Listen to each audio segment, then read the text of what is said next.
नमस्कार दोस्तों, स्वागत है आप सभी का आज के इस क्लास में। दोस्तों आज हम जानेंगे हिंदी साहित्य में रामाश्रयी शाखा के मुख्य कवि एवं उनकी रचनाएं और कृष्णाश्रयी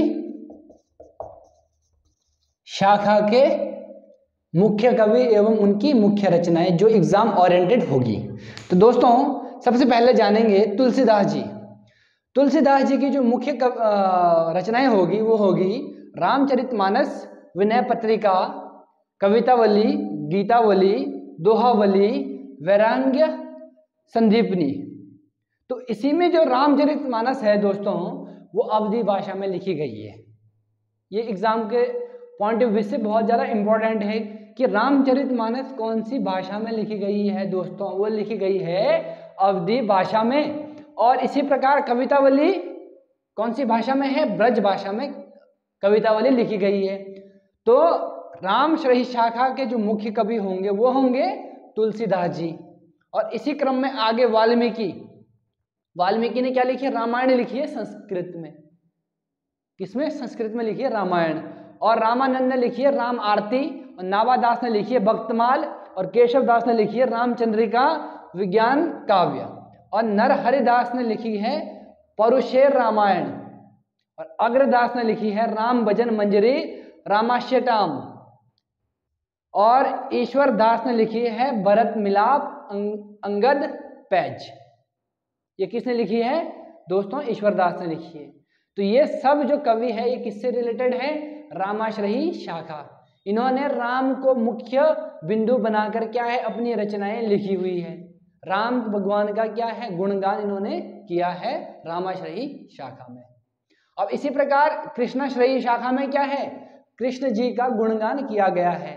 कृष्ण को क्या है? केंद्र बिंदु में मानकर रचनाएं लिखी है कृष्णाश्रयी में। तो इसके जो मुख्य कवि होंगे वो होंगे सूरदास जी।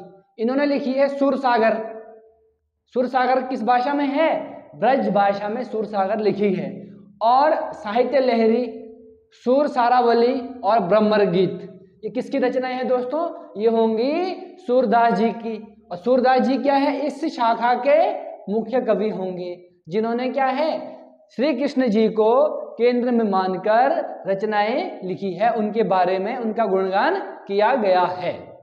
तब आएंगे हम मीराबाई में। मीराबाई की रचनाएं गोविंद गीत, गोविंद टीका, नरसिंह जी का मायरा, नरसिंह जी का मायरा, और राग सोरठा और गीत राग गोविंद, ये किसकी रचनाएं हैं दोस्तों? ये होगी मीराबाई की।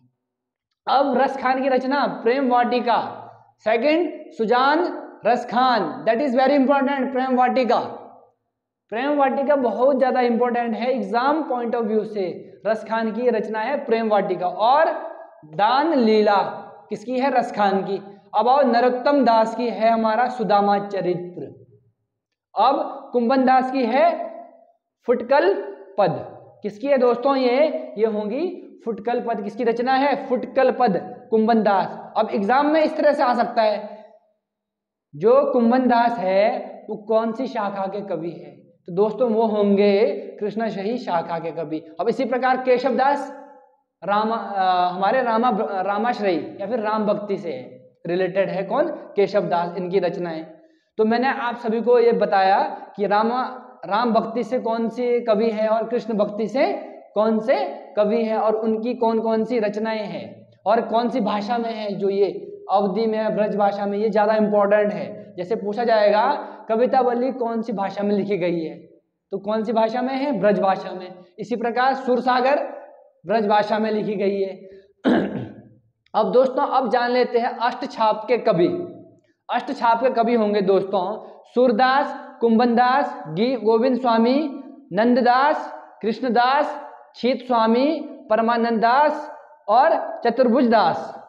तो दोस्तों अष्टछाप के 8 कवि है। 8 कवि में से 6 कवि में क्या है?